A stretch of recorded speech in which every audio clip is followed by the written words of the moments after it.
what's up everybody? Welcome back to the Mid-Level Media channel, your hub for everything physical media and entertainment. I am Ken, and today guys, I wanted to have a conversation with you about blind buying. So I like to do these topic videos, from time to time, just to kind of, get my thoughts out there on certain things in the world of physical media that I feel like is being debated like back and forth.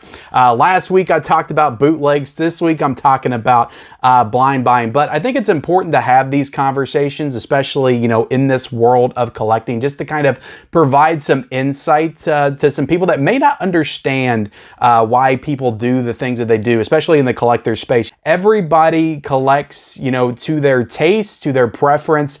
And yes, it can kind of get a little bit out of control. I'm sure you guys see me on here doing these haul videos and stuff.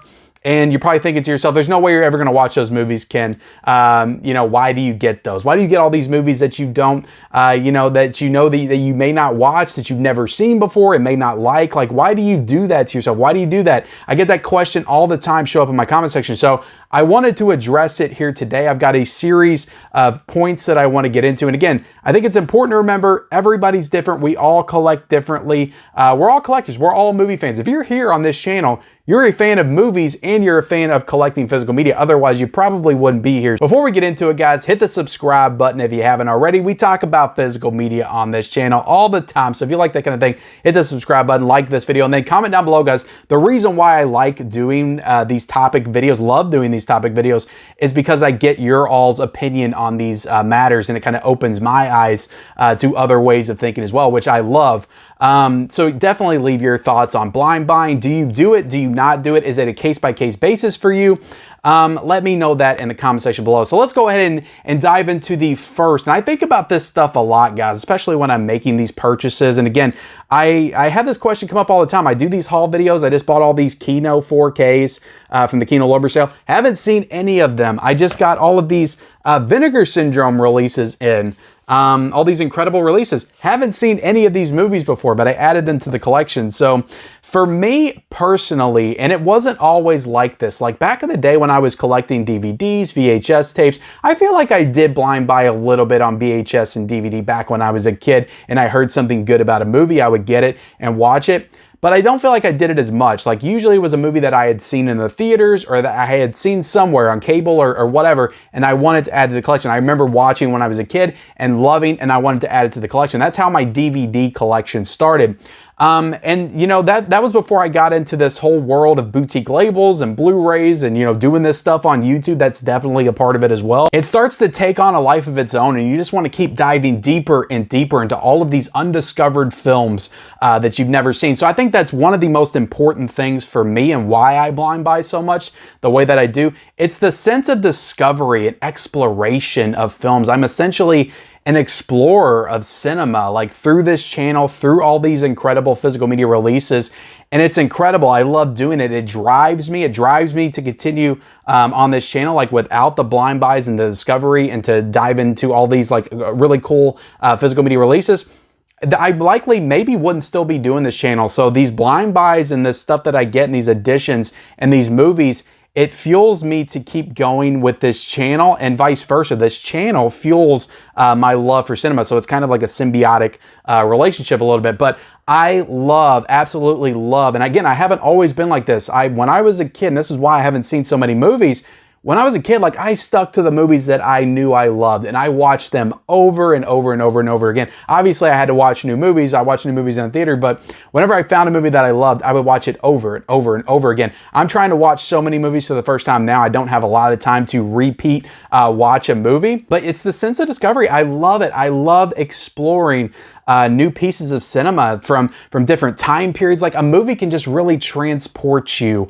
When you're watching a movie in the 50s or the 60s, you're traveling everywhere, all over the world, different genres. Like I was never a Western fan growing up. I remember my grandfather watching Westerns when I would go over to his house. I was never interested in it, but last month last year, I forced myself into the genre and watched like 25 Westerns that month. So really enjoy that. And since I've watched a few other Westerns that I've really enjoyed as well. So it is the sense of exploration and kind of forcing you out of your comfort zone. Because like I said, I cover all this physical media. I think it's really cool. So when they release a cool edition of a movie that I've never seen before, I want to own it.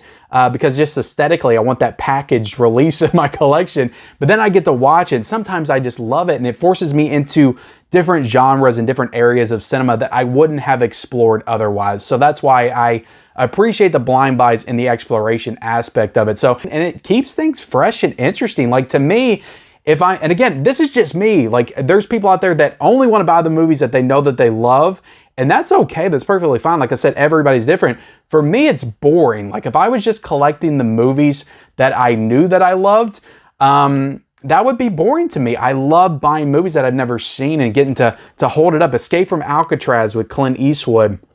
Never seen it, but it genuinely excites me, the fact that I have this in the collection and I get to watch it for the first time at some point. This is a classic film that I get to add to my film resume, of all the movies that I've watched. And I don't know, as the deeper I go, the more I want to kind of like build some kind of film archive in my basement. I'm a lover of all movies, and I think that every movie deserves to be appreciated in some aspect. The next thing that I'll go into is, for me, and I kind of touched on this briefly before, but this is a hobby for sure, but it's kind of turned into a little bit more than that. Like I said, I do the YouTube channel. It's a hobby for sure, but it's like my primary hobby. Like, this is what I do. I buy physical media.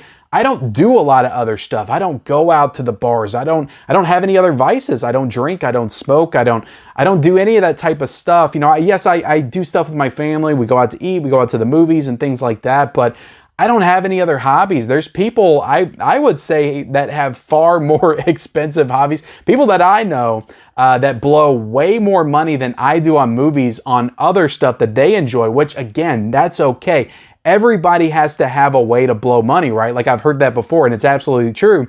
You have this money, you have this disposable income, and you choose to dole it out whichever area you do. So a lot of people, again, when they see me bringing all these movies in, how can he afford that? How can he do that?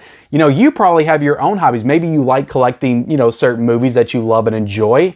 Me, like, this is it. Like, this is it. Like, this is what I do. I buy movies, 4Ks, Blu-rays, DVDs. Like, this is my life, in a sense. Not my entire life, but my entire, like, passion and, just side thing, hobby is movies and collecting for movies. So the stakes for me aren't necessarily high when it comes to collecting physical media, because this is what I love doing. I love buying the movies that I've never seen. I love buying the movies that I've seen as well. But I love buying movies that I've never seen, getting to watch it for the first time, and again, exploring different genres and time periods and all that kind of stuff. Or you can even equate it to going to the movie theater. Like, movie theaters are so expensive right now. You can go to the theater and spend $100 if you have a family of 4 on the movie tickets and the concessions and all that stuff, just the entire experience. And the whole movie's crap. You just blew $100 at the theaters. Now, granted, you're getting a night out, you're going out, you're kind of mingling with people in the public, and it's nice. It's that communal experience. But you could either do that, or you could say, okay, maybe I'm not going to like that one, or maybe that one's a little iffy. I don't want to go to the theater and spend $100 and wait till that comes out on 4K. Spend $30 on the 4K. That just seems so much more economically efficient to me. And I do that kind of stuff a lot. Like, if I have the choice of going to the theater to see a new movie, I used to go to the theater all the time. I just don't do it as much anymore. I just don't have the time.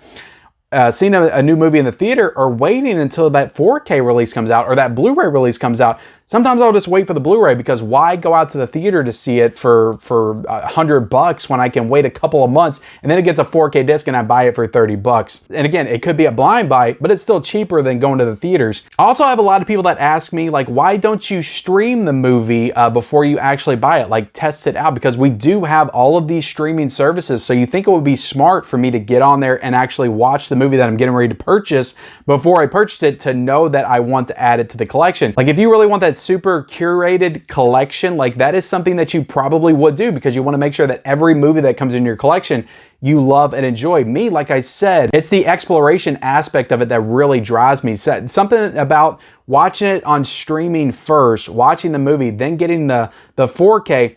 I'm probably not going to watch it again when I get the 4K, even if I liked it, because I just watched it. So why would I want to watch it again?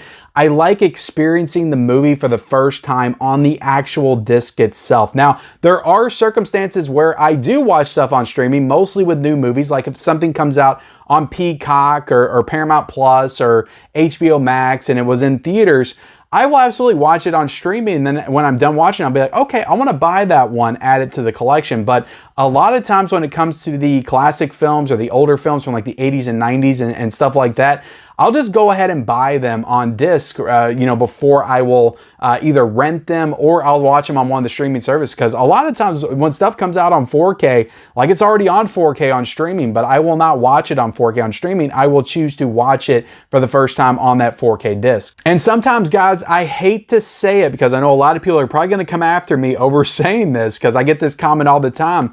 I think everybody does. If you're in the collecting space, if you're on YouTube or Instagram, you get accused of not being a movie fan, you're a package fan. And I will say, look, I'll be straight up honest with all of you all right here. That is a part of it. Sometimes it does go beyond the movie, and you do get so infatuated with packaging, like with this House of a Thousand. I like House of a Thousand Corpses. I like it, but I spent, do I like it enough to spend $35 on a Blu-ray release? I do if it has cool packaging like this. Look at the aesthetic of that. That's just amazing artwork and packaging. A lot of it does, go into just the packaging and the artwork and stuff. And we're collectors. Yes, we're movie fans. That's why we got started collecting movies. But once you dive deeper into this world, it does kind of turn into something different, to where, yes, you're buying the movies that you love or buying movies that you haven't seen, but when you watch them, you do love them. Sometimes you're watching movies that you're like, oh, okay, that was okay, but it wasn't the greatest thing in the world, but the packaging was awesome. So once you dive deep in this, it does kind of turn into collecting art pieces or packaging pieces or whatever. And it is kind of adding like cool, it does turn into an aesthetic type thing. Like you're adding these aesthetic pieces to the collection. You're starting to decide, do I pick this up with a slipcover now, or do I wait and potentially risk losing that slipcover? And in a lot of cases, you'll go ahead and buy it right away instead of risking getting it without slipcover. And a lot of times, if a movie comes out without a slipcover, you still want the movie, like Dragonheart on 4K. I really wanted to watch that on 4K. I did not get it because I can wait. It didn't come out with the slipcover. I can wait later on down the line and pick that up for a little bit cheaper. So I didn't need to get that right away. Whereas something that I maybe not like as much, like House of a Thousand Corpses, which I did rewatch this, and it is a really good movie. I really enjoyed the rewatch of it, but I don't love this movie like I grew up loving Dragonheart, but I spent $35 on this one versus $27 because of this cool packaging. And it does kind of go into, the real like collector's mindset. Like when it almost goes into like you're collecting baseball cards or something. Like baseball cards are things that you're not putting in and watching, like you're not doing anything with them, but you're just collecting them. Several things are like that. People that collect like mugs or shot glasses or figures, like you're not doing anything with these except for displaying them. So it does kind of turn into that type of collecting. And, again, I'll admit it, it goes beyond the actual film itself at some point. Like if you, for example, I'll use House of a Thousand Corpses again. Again, I have all these movies ready to do my monthly haul. But House of a Thousand Corpses, I not only bought one edition of it, I bought two editions of it. So when you go into the double dipping territory, you're absolutely doing it for the packaging, for the collector's aspect of it instead of the actual film itself. Because once you buy the movie, you have the movie. So obviously when you double dip, it's not about the movie anymore. It's about getting that cool packaging. It's about adding to the value of your collection. So it does kind of go beyond the movie at some point. Again, I'm not afraid to admit that. And it's something that, I feel like collectors get accused of all the time. And it is absolutely that. It's the packaging, but it is also the movie itself. Again, we would not be collecting movies. Let's not make any mistakes, guys. We all love movies if we had this type of collection. I could collect a number of other things besides movies, and it would probably be less expensive too. So we love movies for sure. That's why we do this, but it does go beyond the movie a little bit at some point, right? Like the Texas Chainsaw Massacre, I already had this on 4K, but I had to get this second sight edition because of this incredible packaging. So it absolutely goes into an aesthetic, superficial kind of thing at certain points for sure. Again, as I dive deeper on all this stuff and I'm learning about all of these independent labels, not just the studio stuff that comes out from Warner Brothers and Lionsgate and Disney and Paramount and all that, but then you start to get into boutique labels like Scream Factory, Kino Lorber, and Arrow Video.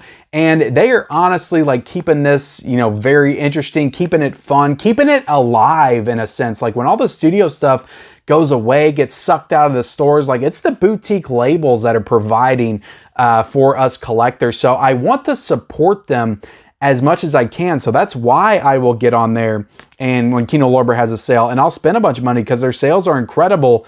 And their releases, look, I trust them. I trust them and their curation that they're going to give me movies that are good, that I can enjoy. So I trust them to a certain extent. You know, I buy Scream Factories because I want to support them.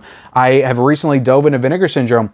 The Cat Creeps, maybe it's not the best movie of all time, but I love the packaging on this, and I just love the work that Vinegar Syndrome does, and I want to support them. Like the Vacation of Terror movies, maybe they're crap, but I want to support these labels. I want to support what they're doing because they're doing a lot of great work in film preservation. So it definitely comes down to supporting these labels at a certain point. And yes, I will absolutely buy movies because they are a part of a certain label. And maybe I'm not going to like the movie that much, but it's a part of this label and I want to complete the collection, or I want to add it to the collection. I want to support that label. So I think that's important to note as well. And look, most of the time, I'll be honest, at the end of the day, when I get done watching these movies, I think they do add value both to my collection and also my cinematic knowledge. Like, even if it's a movie that I didn't enjoy, I'm glad I got to experience it. I'm glad I have it up here as a part of my cinematic database in my brain. Like, I remember seeing that, and I just want to soak up as much cinema and movies as I possibly can to make myself a little bit more knowledgeable when I'm talking to you guys on here, for sure.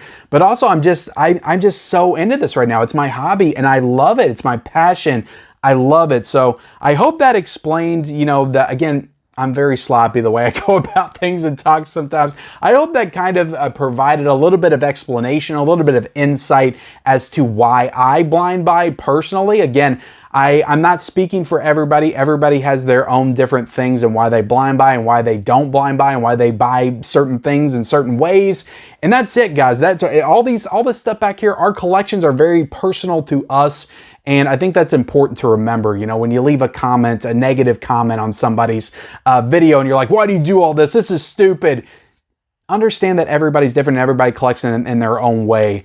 And that's what makes us all great. So I appreciate you guys watching this video. Like, comment, subscribe, all that good stuff. Again, leave me your comment down below. I really want to know what you guys think about blind buying in this topic right here. Turn on the bell notifications and follow me on all my social media accounts. Those links are down below in the description, and we'll see you next time.